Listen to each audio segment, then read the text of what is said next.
Boa noite, meus irmãos e minhas irmãs. Aqui quem fala é o reverendo Ricardo Chaves Fukuzawa, pastor presbiteriano. E hoje nós teremos a continuidade de nosso estudo sobre os 10 mandamentos, segundo o Catecismo Maior de Westminster. Hoje o que eu me refiro, dia 8 de abril de 2020. É o nosso terceiro estudo online da Igreja Presbiteriana em Itaquaquecetuba. Vamos começar pela pergunta de número 107. Qual é o segundo mandamento? O segundo mandamento é: não farás para ti imagem de escultura, nem semelhança alguma do que há em cima nos céus, nem embaixo na terra, nem nas águas debaixo da terra. Não as adorarás, nem lhes dará culto, porque eu sou o Senhor teu Deus, Deus zeloso, que visito a iniquidade dos pais nos filhos, até a terceira e quarta geração daqueles que me aborrecem, e faço misericórdia até 1000 gerações daqueles que me amam e guardam os meus mandamentos. Esse texto é o texto do livro de Êxodo, capítulo 20, versos 5 a 6. Essa tradução que nós estamos utilizando é da revista Almeida, revista e atualizada. Então, perceba aí que nós temos o nosso texto em pelo menos duas partes. Na primeira parte, que está aí piscando, nós temos ações que nos são vedadas: não fazer imagem de escultura das coisas que estão no céu, nem na terra, nem embaixo da água. Então não podemos fazer imagem de escultura com intenções religiosas, nem do céu, na terra ou embaixo d'água. E nessa segunda parte é mais evidente a questão da religiosidade. Não as adorarás, nem lhes dará culto. Ou seja, a preocupação desse segundo mandamento está acerca de como cultuamos a Deus. É importante frisar isso, porque no primeiro mandamento está a preocupação a quem o culto é dado, né? Quem é adorado no culto? É Deus. Por isso não devemos ter outros deuses, temos apenas um Deus. E o segundo mandamento ocupa-se em como devemos prestar culto a Deus, sem imagens de escultura. Então, imagem de escultura como forma de culto, ela é censurada. João Calvino também entendia assim, que são duas partes do mandamento. A primeira reprime nossa licenciosidade para que não ousemos sujeitar Deus sob os nossos sentidos ou representá-lo. A segunda proíbe que adoremos alguma imagem por causa da religião, ou seja, a segunda parte está preocupada com uma idolatria mais crassa, ou seja, mais evidente. Pergunta de número 108. Quais são os deveres exigidos no segundo mandamento? Então nós temos aqui uma redação que ocupa toda a tela. Nós temos aí os deveres exigidos. Eu vou ler. Os deveres exigidos no segundo mandamento são receber, observar e guardar, puros e inalterados, todo o culto e todas as ordenanças religiosas que Deus instituiu na sua palavra, especialmente a oração e ações de graça, em nome de Cristo, a leitura, a prédica e o ouvir da palavra, a administração e a recepção dos sacramentos, o governo e a disciplina da igreja, o ministério e a sua manutenção, o jejum religioso, o jurar em nome de Deus e o fazer os votos a ele, bem como o desaprovar, detestar e opor-nos a todo culto falso e, segundo a posição e vocação de cada um, remover tal culto e todos os símbolos de idolatria. É uma redação bastante grande, então nós vamos separar nesse primeiro momento o aspecto positivo desse texto. Para o aspecto positivo, eu falo dos deveres expressos de maneira afirmativa, como devemos fazer, ordens claras, como faça isso, faça aquilo. Estão aí nessa parte que está selecionada em sua tela. Então nós vamos, para entender, porque ainda é uma grande parte, nós vamos separar essas partes. Nós vamos entender que essa primeira parte, o tema é culto.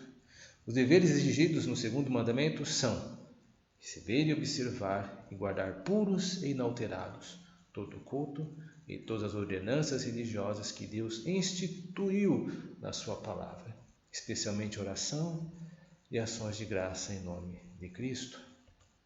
Então nós vemos que o que é prescrito primeiramente, quanto dever, é receber e observar, guardar o culto a Deus.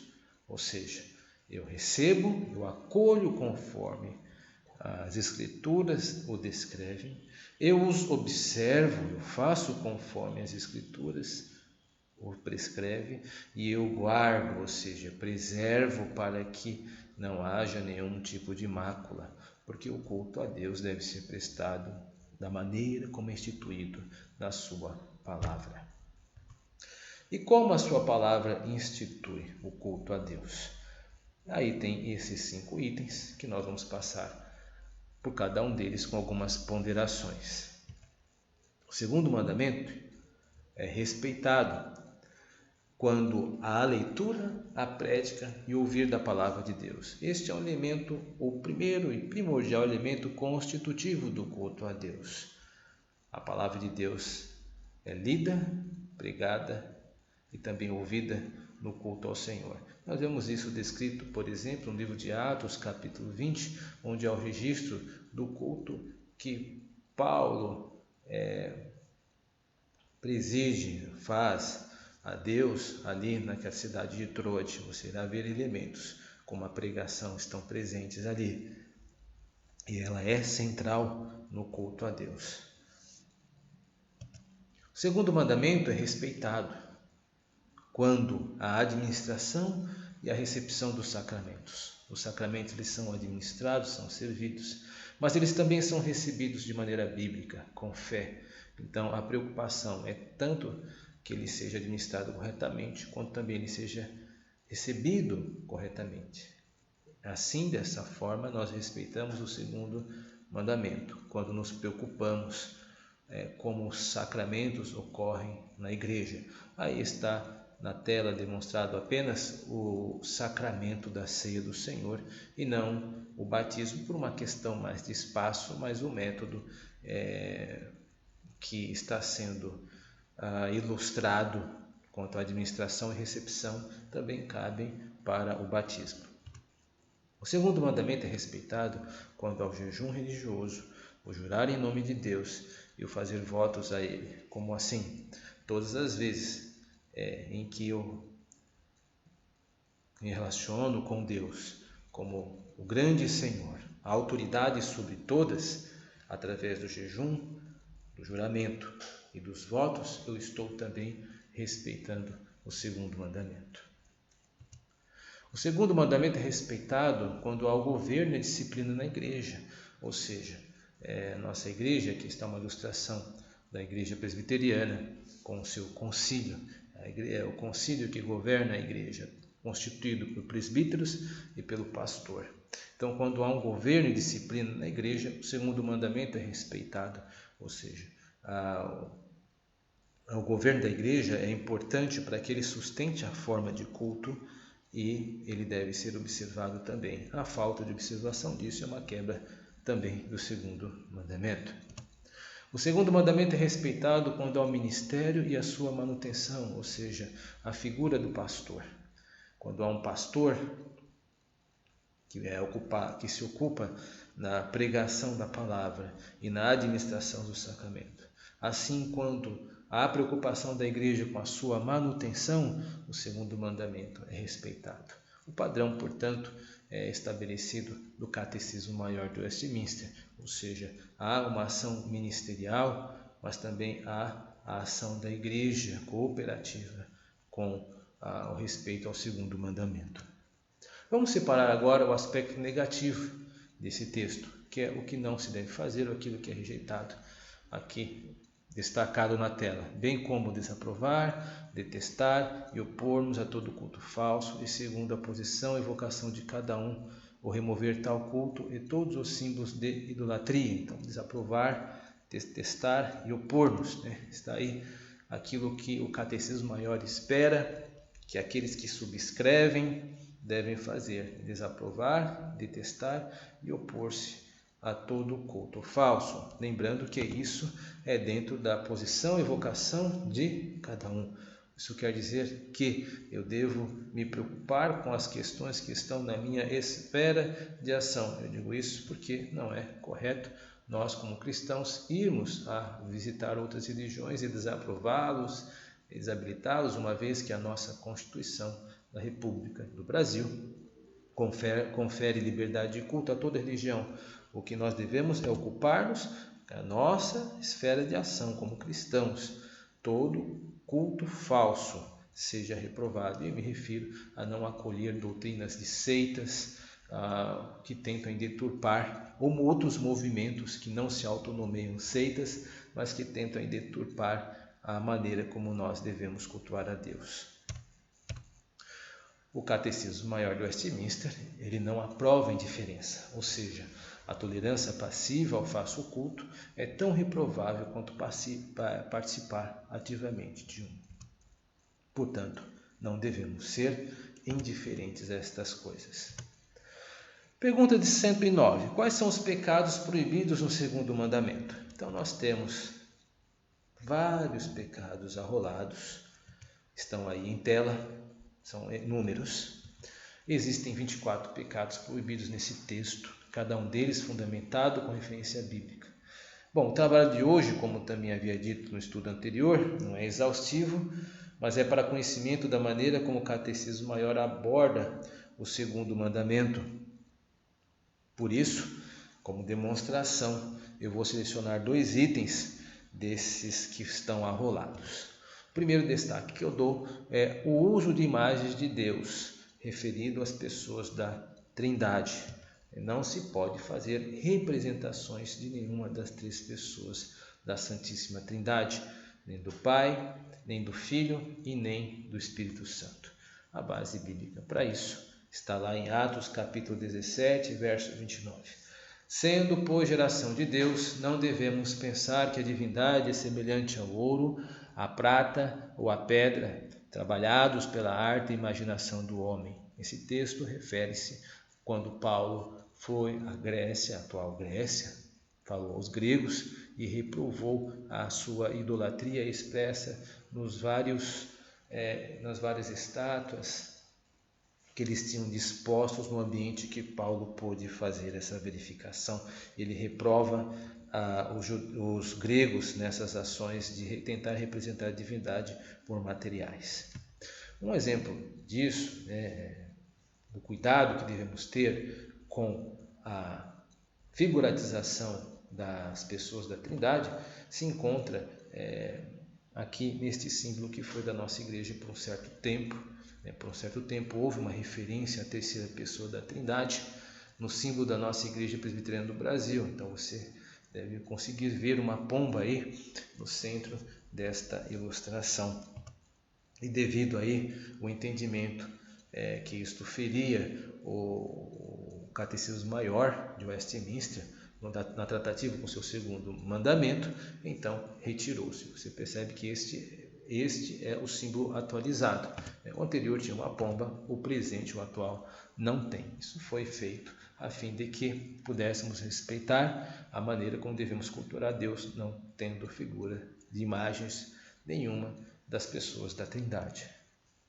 O segundo destaque está lá no desprezo ao culto a Deus. Todo desprezo ao culto a Deus, ele é um ataque ao entendimento do segundo mandamento. A base bíblica para isso se encontra em livro do profeta Malaquias. Ofereceis sobre o meu altar pão imundo e ainda perguntais em que havemos profanado? Nisto que pensais, a mesa do Senhor é desprezível. E dizeis ainda, que canseira. E me desprezais, diz o Senhor dos Exércitos. Vós ofereceis o dilacerado, o coxo e o enfermo, assim fazeis a oferta. Aceitarei isso da vossa mão? Diz o Senhor. Aqui é um protesto feito pelo Senhor contra a maneira como os israelitas o estavam cultuando com desprezo. Neste episódio, eles estavam levando para ser sacrificados os animais, os piores animais que possuíam em seus rebanhos, o coxo, o aleijado, o doente. Uma atitude muito contrária da que teve Abel os primórdios da criação, que tirou o melhor do seu rebanho para oferecer a Deus. Portanto, todas as vezes em que nós oferecemos o nosso pior a Deus, o nosso tempo ou de dedicação, nós estamos de alguma forma quebrando o segundo mandamento, desprezando o culto ao Senhor. Pergunta de número 110. Quais são as razões anexas ao segundo mandamento para lhes dar maior força? As razões anexas para o segundo mandamento, para lhe dar maior força, estão contidas nessas palavras. Porque eu sou o Senhor teu Deus, Deus zeloso, que visita a iniquidade dos pais nos filhos até a 3ª e 4ª geração daqueles que me aborrecem, e faço misericórdia até 1000 gerações daqueles que me amam e guardam os meus mandamentos. Aqui uma pergunta. Como o Catecismo Maior do Westminster interpreta esta pergunta, esta segunda parte do segundo mandamento? Bom, alguns temas são destacados aqui. São, além da soberania de Deus sobre nós e o seu direito de propriedade em nós, né? Ou seja, Deus tem todo o direito de exigir estas coisas, sua soberania e sua propriedade sobre cada pessoa dessa terra, e também o seu zelo fervoroso pelo seu culto e indignação vingadora contra todo culto falso. Então, o grande destaque aqui é o zelo pelo culto, pelo seu culto, e indignação pelo culto falso. É através desse destaque que devemos entender essa segunda parte do segundo mandamento. Estaria Deus responsabilizando pessoas inocentes pela culpa de seus pais? Alguém poderia perguntar.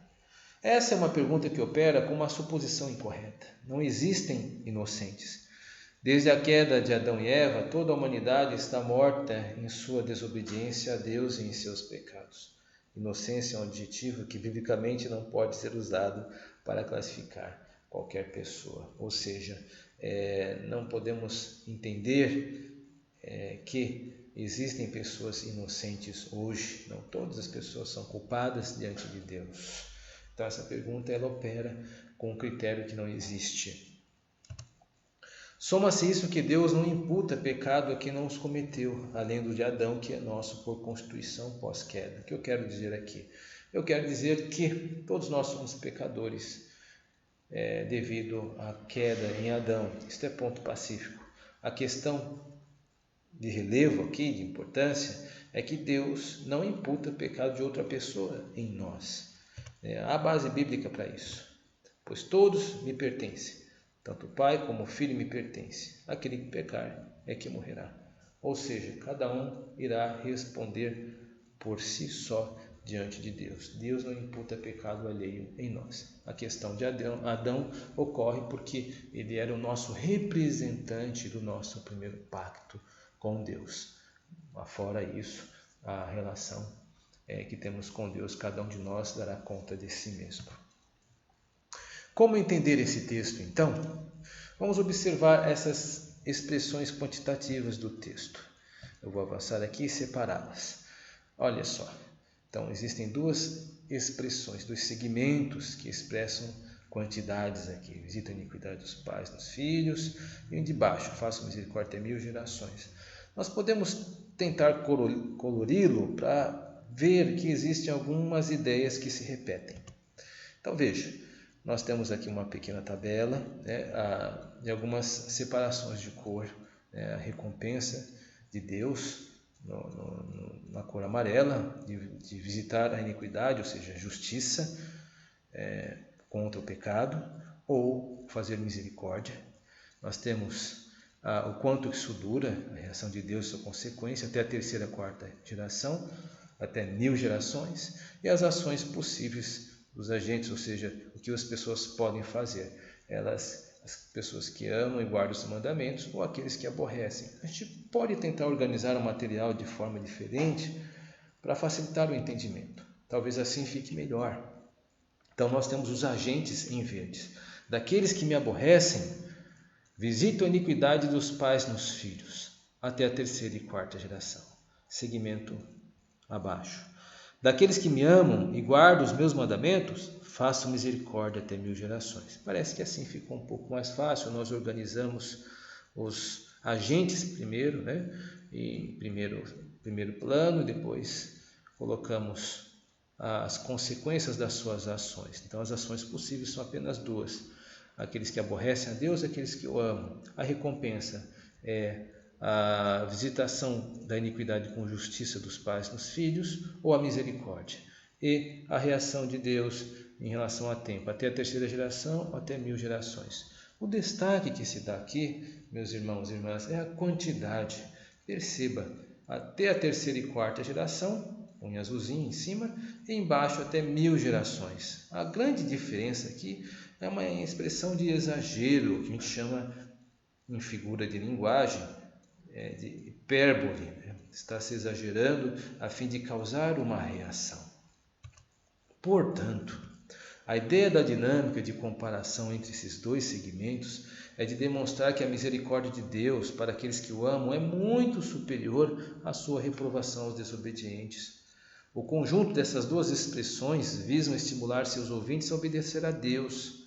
A obediência é mais lucrativa do que a desobediência. Por isso, nós devemos ver esses dois segmentos não como expressões matematizadas daquilo que irá acontecer. Por exemplo, alguém pode pensar: olha, eu sou crente, então eu vou começar a contar a partir de mim 1000 filhos, eles vão receber bênçãos. Não, a ideia não é esta. A ideia é demonstrar, é apontar para a pessoa de Deus, não para a nossa pessoa, de como Deus é bondoso e misericordioso para com aqueles que guardam os mandamentos. Eu espero que esse texto, esse estudo tenha sido edificante, meu irmão, minha irmã. Deus te abençoe, continue orando por nós e que o Senhor, nosso Deus, seja propício a nos fazer obedientes aos seus mandamentos. Que Deus nos abençoe.